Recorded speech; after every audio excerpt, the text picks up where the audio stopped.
Hey everyone. My name is Malcolm. I am 26 years old.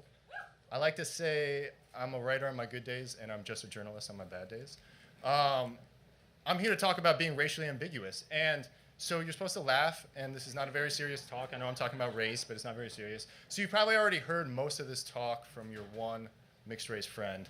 And so from a very early age, and there'll be pictures of me throughout the slideshow, from a very early age you get used to, that's not me, but I had to Google a bunch of stuff, so that's not me. But you get used to people stopping you on the street and asking really weird things about you. And so I can't tell you how many times people will ask me about like, how I keep my tan up, and they usually ask me this in the winter, which obviously, this doesn't come off, and they'll ask me things about like, where are you from, and like half expecting me to say something like, Tunisia or some exotic answer, and they're usually really disappointed, which I'll get to in a second about what I actually am. But it's really confusing because from a really early age, you want to have this really strong sense of identity, and there's this like pervasive sense. You're always jealous of the kids who really knew who they were, and when everyone's guessing that you're like Hispanic or like East Asian, and when you're really not, it's really confusing. And so then but all these adults in your life keep telling you to, your dad is black, and so therefore you are black. And you find out about this one thing called the one-dropper rule. And even though people, who are big fans of eugenics, oh man, I'm getting ahead of myself. So these are actually not my parents. I had to just Google a mixed race couple. But my mom is 100% Polish, like she's really, really white. And my dad is actually mixed, which you won't notice in this photo again because that's not him. But I got really confused, right? Because these adults are telling me, like, you're supposed to identify as black, but no one notices about me. So naturally, I started to think that I'm doing something wrong. And so I at first, my solution to this was like wearing basketball jerseys every single day to school in middle school. And then I started to get more creative, and so that didn't help. So I had to get more creative and thought that, it was really about my hair. Like, my hair was the thing that was like really a problem. Because my hair is kind of straight, and it's not as curly as most black people's hair. And so you remember this kid who, I think this was during Obama's first term, and so he had to touch the president's head because he had to basically, have a litmus test to confirm that he actually was black. And so if that kid touched my head, like, it was obviously like game over, like I'm clearly not black. But like when everyone's telling you that you are in fact black, right, but no one's recognizing it, it gets really confusing. So I thought that, the secret to this was if my hair started to get curly, which it magically started to do a little bit, like then everyone would easily recognize me as black. I think these slides are a little bit out of order.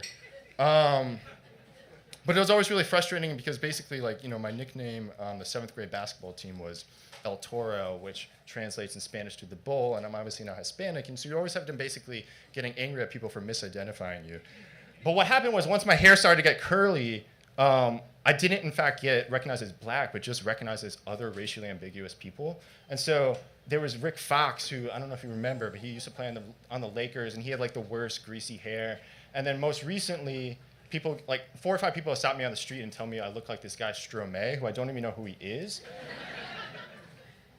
But that's all I have to say about that. And then lastly, I thought like the key, right, was like cornrows. Like that was like going to be the solution, right? Like if I had cornrows, like that was going to fix the problem.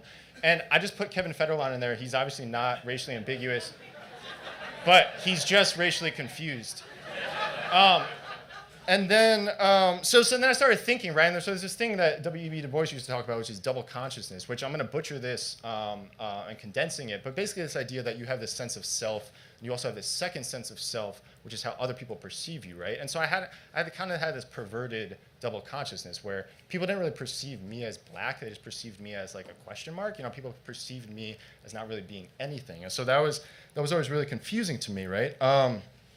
And it was this layered sense of self of not really knowing who I am. And then Obama gets elected, and even though he identifies as black and not mixed, I don't know if you remember this, but all of a sudden, like mixed race was really like sexy all of a sudden. And there was like all these CNN anchors who were like really racially ambiguous who started popping up out of nowhere and no one knew where they came from. And obviously the whole thought of like us living in a post-racial world, like that was obviously all bullshit. And but what I came to realize though was that, as people say, if race is really this social construction, as people talk about, how people perceive you socially definitely informs your race. So this whole time I was like really struggling, right, to identify as black and people not recognizing me as that, when I realized that people's confusion about my race really made me identify as mixed. So only over the past few years, Oh my God, this is ending.